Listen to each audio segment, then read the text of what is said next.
jira bitaamir galaalatu tunurra jira adha ijoolleen oromoo doktoroonni profesoroonni waa'ee nageenya kan baratti ijoollee meeqatu jira waa'ee nageenya akkamitti akka nageenyi bu haa mari'annu tooftaa biraa haa uummannu tooftaa tolee gallu maaltu jira tooftaa namatti tolee galla jennu koottaa galaa nun baafne kun bar kana wayyaani itti fayyadamtee jirti amma maali tooftaa walii galu afaan tokko dubbanna obboleessatu achi jira obboleettitu achi jira obboleessatu miidhamaa jira yoo tana goone hoo oromoon oggaa 150 rakkate san 150 illee hin bulcha gonkumaa oromoo harkaa eessattuu sossootu yoo walii galuu baanne hoo karaa sareen tolchite waraabessi seena walii galtee dhabuun keenya kun bada oromoo walii haa galu yaboo waaqa laala yaboo lafa laala oromoo walii haa galu tana lallaba galti nagaa warri nagaa nageenyi haa itutu nageenyi haa bu'u nageenyi jireenya dhala namaati nageenya gatii kaffallee hin dandeenyu nagaa tilmaamne hin dandeenyu irratti hojjetuun ala oromoo nagaa buufnu nageenyi waan guddaadha nageenyi jireenya dhala namaati oromoo nagaa haa buufnu oromoo har'a nu abbaa biyyaati nagaa haa lallabnu fuula fi qalbii keenya gara nagaa haa deeffannu fuula fi qalbii keenya gara nagaa yaada keenya gara nagaa haa deeffannu nagaa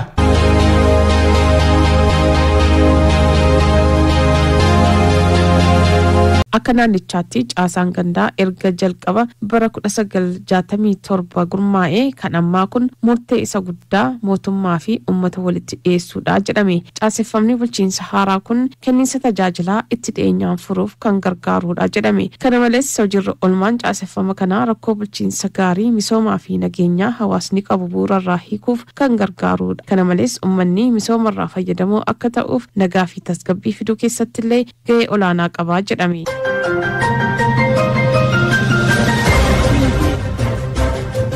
qophiin tibbanaa har'aa caaseffama haaraa akka naannoo oromiyaatti hojiirra ooluu eegale irratti xiyyeeffata nu faana bu'a.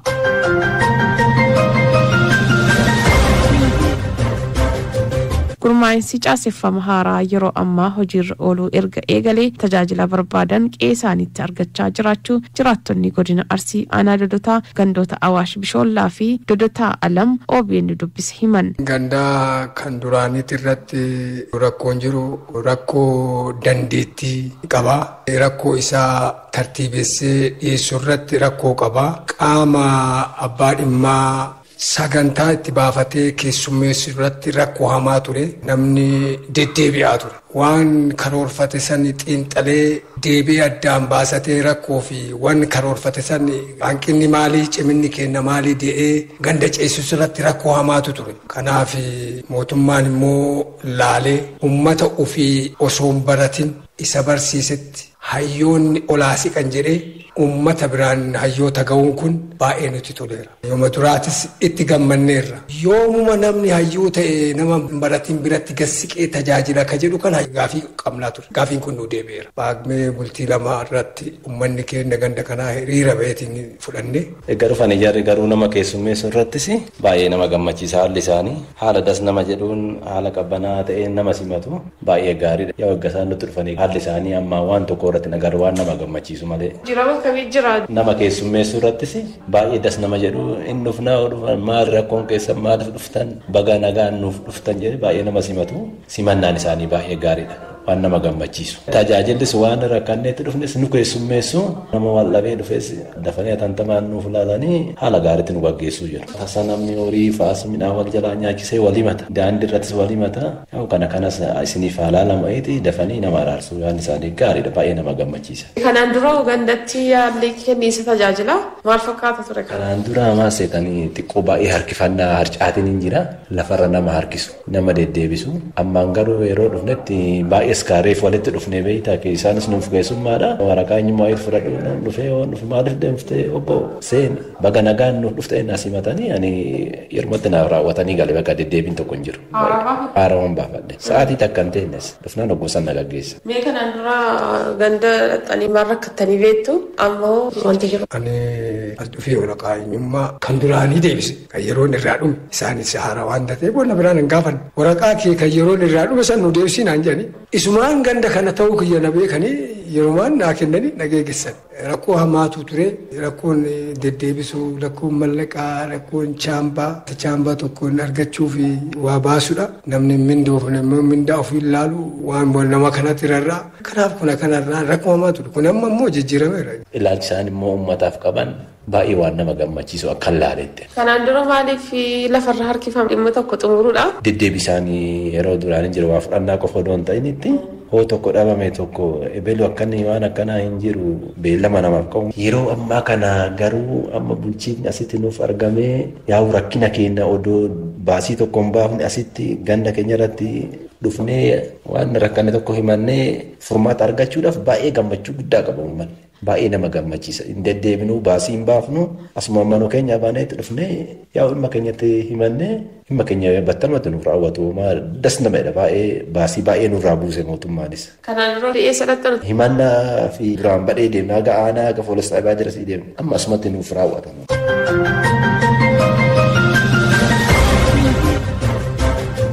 Kana malees caaseffamni haaraan kun rakkoo kanaan dura qaban furaa fi jiraachuu dubbatan. Ifasanii wanni arganne tasgabbiidhaan karoora baasanii nu ibsuun sirriitti jira. Tasgabbiidhaan abbaa dhimmaa dubbisuun ni jira. Naannoo xiinxalanii waa hedduu nu gaafataniiru. Waan nu hojjechuu malu waan nu irraanfanne hunda nu gaafatanii isa nu deebisuufis karoorfataniiru.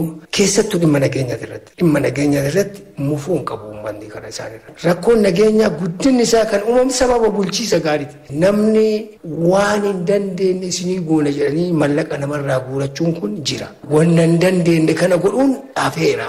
Warri nu dhufe kunis kana isinii goonaa yoo dandeenye isinii waliin mari'annee qaama jiruun mari'annee isinii goonaa nuun jedhanii hunda isaan dhufanii waajjirri kennas waajjira fakkaateera. Ufduraaf abdiitti qabna biyya keenyas hin jijjiiran jenne nus hin jijjiiran jenne kallattii nageenyaatillee kallattiin garaagaraa hin jijjiirama jennee abdiitti qabna waan ta'eef baay'ee nutti tola.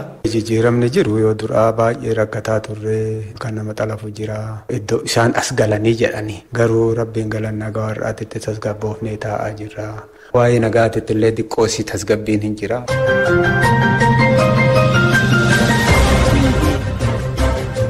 Bu'aan argachuu eegallee abdii namatti hora waan ta'eef waan dandeenyu hundeeggaruuf qophiidhas jedhan jiraattonni kunneen. Rimoota eriyaa jedhamu sanarratti wanni misoomni garaagaraa hojjetamaa jira. Nu garuu fuula taanee hanqina bishaanii qabna, hanqina ifaa qabna. Ifaan asuma nu bira yaabbaayin liji waa xammoo akka jedhamu san nu bira taraa jira. Qaama olaanuu wajjin sirriitti xiinxalanii nuu deebisan jennee abdiitti qabna. Jarri immoo itti dhufanii waan gaarii nu hojjetanii waajjiraan dhabamanii nu bira bulanii kanaaf ani namatti tola tajaajilli isaanii namatti tola jechuun barbaade. Uummanni gaariin jiraachuu qaba ammas. Uummata gaariin waa'ee nama so'ime kan dhugaa suphatu kan dhugaa ofiitii deemu yoo jiraatu uummanni jarri kunis waan gaarii ta'a. Caaseffamni haaraan kunis hawaasni itti dhiyeenyaan tajaajila akka argatu gochuun rakkoo kenna tajaajilaatiin wal qabatanii ka'aa turan furuu eegaleera jedhan hoggansi gandoota irratti ramadaman. Ganda Doddota Alamaanaa Doddotaa keessa hojjedha. Gaheen hojii kiyyaa hawaasummaadha. Haalli mootummaan yeroo ammaa itti tajaajila uummataa si'ataa kennuuf ilaalee caaseffama mootummaa gara gandaatti gadi buuse kun baay'ee namatti tola. Keessattuuyyuu hawwotii keenyaaf abbootii keenya sadarkaa aanaa irratti fi lafa fagoo deemanii tajaajila argachuuf rakkataniif tajaajilli amma gabboo'e kun namatti tola. Akkasumatti haalichi yeroo ammaa keessa jirus yoo ilaalle uummanni tajaajila isaa gandarratti argachuun haalummaan uummanni itti yaada kaasuuyyuu tajaajilli kun osoo tanaan duraayyuu haala kanaan si'ataan gandarratti gannuu bu'ee tajaajila baay'ee argannaa baasiifis hin saaxilamnu ka jedhan kaasanii haalichi hin ture malee osoo kanaan duraayyuu gabbu'ee baay'ee gaariidha waan jedhu qaba. Erga caaseffamni haaraan hojiirra ooluu eegalee as waan gaggaarii dhagahamaa jira iddoo adda addaati. Asittis akkasuma jedhee yaada. Kanaan dura kenniinsi tajaajilaa wal qabatee rakkoo akkamiitu ture amma immoo maaltu jira? Armaan dura kenniinsi tajaajilaa qixa sirriin kennamaa kan hin turree fi waajjira keessatti hin kennamu. Haalumatti bakkuma argametti kennama. Magaalatti illee kennama. Yeroo ammaa immoo tajaajilli kan kennamu waajjiratti jechuudha. Tajaajilli yoo kennamu tajaajila qixa sirrii ta'ee fi tajaajila hawaasni haala irraa quufuu danda'uun kennamaa jira malee yaada ofiitiin deemamaa hin jiru jechuudha. Marii qabna kaabinee gara 7 as jira. Wanni hojjetamu martuu mari'atameetu hojjetama. Wanni mariidhaan hojjetamu kun immoo bu'aa qabeessa waan ta'eef hawaasni illee irraa quufee jira. Nullee hawaasa miidhuudhaaf immoo hin dandeenye jechuudha. Maaliidhaaf Durumaa ilmaan qonnaan bulaati baay'inaan kan ramaddii kana keessa seene inumaa carraa qabna maatii keenya deebinee tajaajiluudhaaf jechuudha. Kanaaf maatii keenya kan irratti ramadamne kan haala qixaan ija tokko ilaallee tajaajila nurraa argatan kana bifa quufinsa qabuun akka nurraa tajaajila argatan hojjechaa jira jechuudha. Duraan hooggansi osoo gandatti gadi hin bu'iniin dura wanta baay'ee gandarratti argachuu ni danda'ama. Ganda hin dhuftaa gandi sun wanti si fooyyessuu danda'a isa iyyuu immoo guyyaa barbaadisanitti argachuu dhabuu dandeetta. Torbetti yookaan ol jijjiiraa guyyaa tokko kan torbetti guyyaa lama keessummeessa abbaan dhimmaa akkuma dhufeen hin keessummaa'u. Amma immoo torbee guutuu hooggansi gandaan dhabamu ani akka manaajaraatti fakkeenyaaf abbaan dhimmaa tokko yoo na bira dhufe dhimma isaa irraa fuudhee abbaa inni bira dhaquu qabu kallattii itti agarsiisee hooggansa san bira dhaqaa hooggansi battalumatti rakkoo isaa hiikaa deemaa kun jijjiirama guddaadha. Kanaan dura abbaan dhimmaa guyyaa dhufetti maaliif hin keessummeessine rakkoon ture maalni? Fakkeenyaaf bulchaan tokko yoo torbee keessatti wiixata argame kibxatan argamu. Yoo roobii argame kamisan argamu. Maaliif yoo ati gaafattee abbaan dhimmaa maaf gandaa si dhabe jetteen ammindeeffamaa miti hawaasa tofii barbaade na file malee siin jedha. Ka ammaa garuu hawaasa kiyyaaf mootummaan gadi na buuse jedha. Torbee guutuu guyyaa torbaaf gandaan dhabamu. Yeroo kamuu sanbata soo dhufe abbaan dhimmaa dhimma ofii himatee waan barbaachisu rakkoo ofii hiikkatee deemaara. Kana hawaasnis itti gammadeera. Kenniinsi tajaajilaa saffinni isaa kan kanaan duraarra garaagarummaa akkamii qaba? Fakkeenyaaf namni tokko waraqaa eenyummaa fudhachuudhaaf yoo nu bira dhufe daqiiqaa 5 daqiiqaa 4 caalaa kan nu bira turuun barbaadu. Dhimmoota qonnaa wal qabatee fayyaa wal qabatee bishaan wal qabatee rakkoowwan adda addaa kaasee hawaasni yoo nutti osoo kallattiidhaan hooggantoota torba qaba jechuudha. Kallattiidhaan hoogganaa argata. Duraan bulchuma tokkotu waan hunda kana walitti qabee naannessaa ture jechuudha. Amma maalni namni martuu gahee isaa hin beeku hawaasni nutti dhufullee bakka deemuun beeka jechuudha. Bakka bulchaan jirutti bulchaa itti aanaa bira dhufu bulchaan jiraachuu itti aanaa bira dhufu bishaan wal qabatee ibsaadhaan wal qabatee bakka itti dhufu beeka. Hawaasummaadhaan wal qabatee waan gaafatu beeka. Nageenya wal qabatee abbaa dubbisu kallattiidhaan hawaasni hubannoo waan qabuuf tokkoffaa yeroo keenya itti fayyadamu irratti bu'aa guddaa fideera jechuudha kun. Kallattiidhaan tajaajilli si'aayinaan kennamaa yeroo waan ta'eef hatattamaan sa'aatii isaa qusatee yeroo isaa qusatee almost daqiiqaa muraasa keessatti itti quufeen deema jechuudha. Akka hawaasummaatti tajaajila akkamii uummataaf kennitu?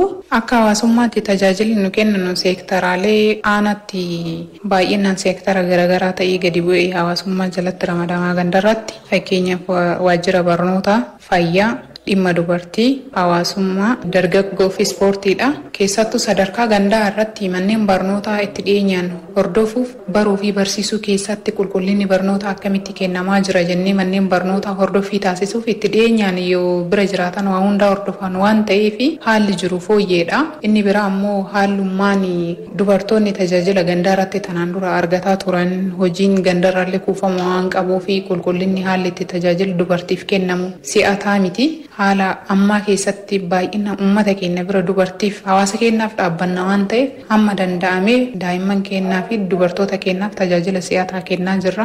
Tajaajilli kun immoo keessattuu manneen barnootaa qulqullina barnootaatiin wal qabatee kufaatii barnootaa yeroo ammaa jiru fooyyessuuf waan xiyyeeffannaa barnootaa fi qabatee gabbu'ee fakkaata waan ta'eef guyyaa guyyaan manneen barnootaa maalirra akka jiran oolmaan daa'immanii baasataadhaan nyaanni barataa baruu fi barsiisuun sadarkaa tokko hanga afurii keessatti yeroo ammaa haala dubbisuu fi shallaguu jedhutu inisheetiiviin gadi bu'ee inisheetiivii san akkamitti akka barattoonni fooyya'aa jiran bu'aa isaa argaa jira waan ta'eef ji'a tokko keessa jijjiiramni barataa bira jiru kun bu'aa kenna. Bu'aan kun immoo har'attis mul'achuu baatu dhaloota keenya jijjiiruun borutti mul'ata waan ta'eef waan gaariidha.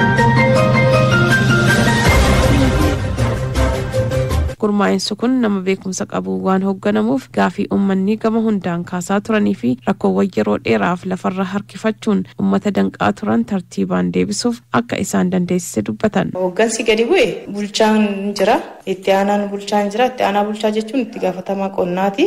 Isa jala qonnaa horsiisee bulaa fi lafatu jira. Yoo wanta sadiin kanaan ol qabatu ta'e itti aanaa bulchaa biratti xalaa barreessee fi garana dabarsaaf jechuudha. Bulchaan garana qajeelchaa fi itti gaafatamaan immoo hojjetaa misooma ofii of jalaa qaba, hojjetaa lafaa of jalaa qaba, horsiisallee beellada akka hojjetu hin jira. Isaan waliin ta'ee furmaata isaanii furaa fi deema. Hawaasummaan hin jira, diinagdeen hin jira, bu'uuraaleen misoomaa hin jira, nagaaf milishaan hin jira.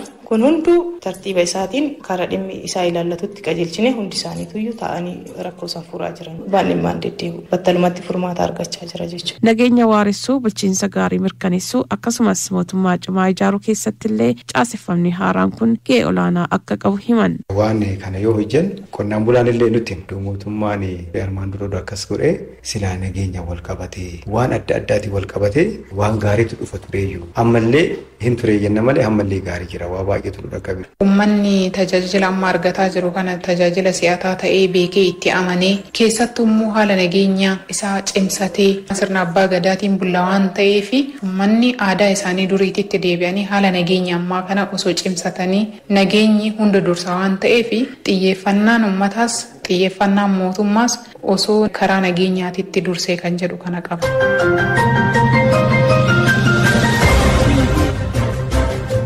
Kenna tajaajilaa hawaasni barbaadu karaa si'ataa fi hunda galeessa ta'een kennuu jalqabne itti fufuun rakkoo hawaasa keenyaa hiikuuf kutannoon hojjechaa jiraachuu namoonni gandarratti ramadaman ni dubbatu.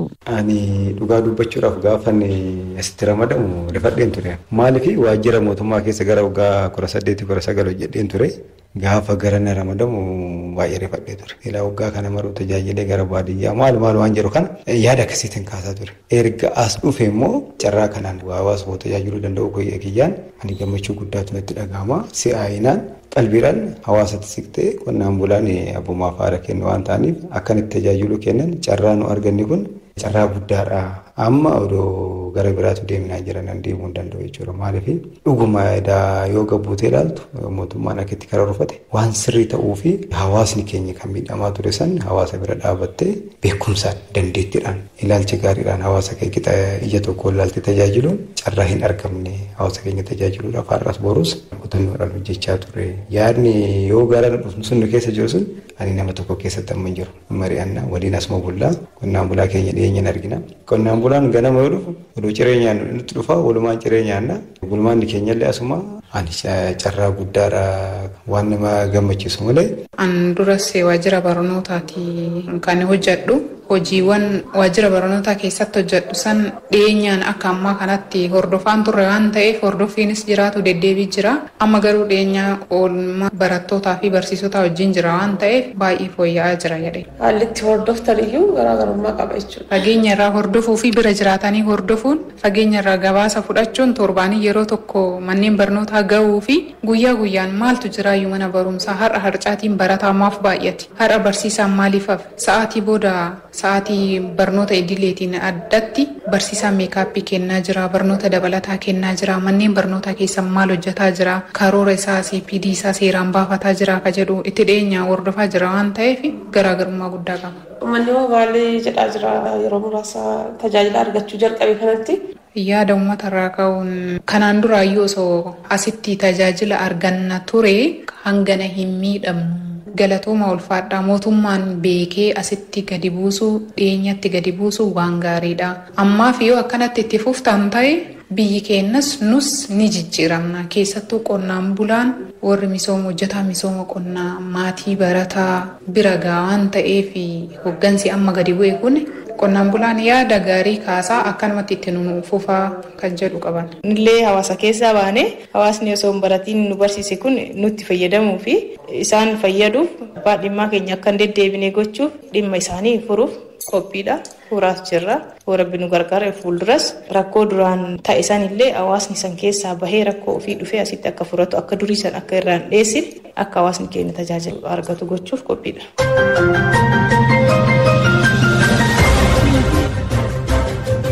Obbo Jamaal Nuuraa bulchaa itti aanaa fi itti gaafatamaa waajjira qonnaa horsiisee bulaa fi lafaa aanaa Doddotaati. Akka aanaa Doddotaatti gandoota 13 irratti hoggansi ramadamanii hojiin eegalamee jira. Gurmaa'insi haaraan kun kenna tajaajilaa si'ataa gochuun itti quufinsa uummataa caalaatti fooyyessuuf kan gargaarudha. Kana malees rakkoolee bulchiinsa gaarii fi gama nageenyaatiin jiru furuun jalqabbiin gaariin mul'achuu eegaleeraa jedhan. Caaseffama haaraan bara kana mootummaa Oromiyaa keessatti akkaataa jalqabame argame saniin akka aanaa keenyattis hooggansa nama 7 gandoota 13 ramannee qaam'ee lamarraa hojiitti galchinee jirra jechuudha. Guyyaa hojiitti galchinu san uummanni karaa miira ho'insa qabu simannaa addaa caasaa haaraa ramadame kanaaf akka galan taasise yoo ta'u, aananis tokkoffaa waajjira isaanii haala mijeessuu waajjiraaleen namoota 7 akka qophaa'uu qaban sadarkaa gandaatti sagantaa qophii keessatti hojii kana raawwachaati kan turre. Akkasuma immoo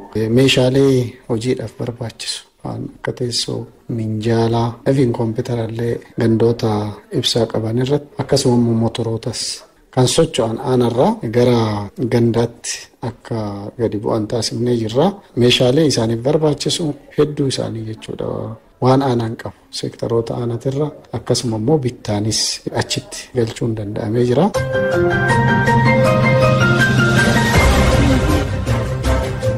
Gurmaa'insi kun qe'ee qonnaan bulaa hunda keessatti jijjiirama qabatamaa fiduu danda'a waan ta'eef kutannoon hooggansaa fi deeggarsi uummataa haalaan barbaachisaadha jedhan obbo Jamaal. Erga hojiitti galaniis hojii babal'aa hojjechaati kan jiran. Uummanni miira ho'insa qabuun kan simate itti falee itti qalee simateera. Akkaataa uummanni miira ho'insa qabuun hojii uummatallee hojjetamu akka qabu, kennaan tajaajilaa fooyya'uu akka qabu, dhiyeennan hawaasni kennaa tajaajila guutuu argachuu akka qabu. Hooggansi ramadame kun hojjettoota gandarra jiran sirriitti ofitti qabanii hojiitti galchanii tajaajila si'ataa uummanni irraa fayyadamuu danda'u, uummanni itti gammadamuu danda'u, karoora mootummaa kaayate kan misoomaa kan hawaasummaa karooraalee qabatan hundaa milkeessuudhaaf hojii keessa galanii jiranii. Dhugaa dubbachuudhaaf gandoota hedduu irratti milkaa'innis kan argame hojii nageenyaatiin ol qabatee itti dhiyeenyaan oolanii buluudhaan fooyya'insi bal'aan akka aanaa keenyatti kan dhufaa jiru ta'uu isaati jechuudha.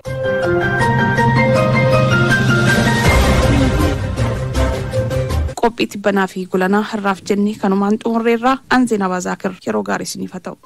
Bakka haqni hin jirre bakka dhugaan hin jirre qaroominni hin jiru. Namni sammuun isaa gidiraan guutame qaroo ta'uu hin danda'u. Ofillee fayyadu biyyallee fayyadu jedhamee amanama. Wanni qaroominni kan argamu sammuu dhugaa sammuu qulqulluu keessaa qaroominni ba'a. Beekumsi ba'a. Beekumsi madda. Bakka haqni hin jirre bareedummaan hin jiru jaanna. Bakka haqni hin jiraanne jagnummaan hin jiru jaanna. Namni kan ofitti amantummaa qabaatu kan jagna ta'ee waan tokko irratti xiyyeeffatee hojjetu kan kaayyoo dhaabbateefillee of kennuu danda'u sammuu qulqulluu fi bakka haqni jirtu ofitti amantummaanis jira jedhamee amanama. Bakka haqni jirtu tokkummaanis jira jedhamee amanama. Kanaafuu tokkummaa kan argisiisu maal? Wal amantii dhabuu, wal sobuu, wal shakkuu, sammuun dharaan guutame dhugaa sin argu, rakkina sin argu, fala sin argu. Kanaaf bakka haqni hin jirre bakka dhugaan hin jirre qaroominni hin jiru. Namni sammuun isaa gidiraan guutame qaroo ta'uu hin danda'u.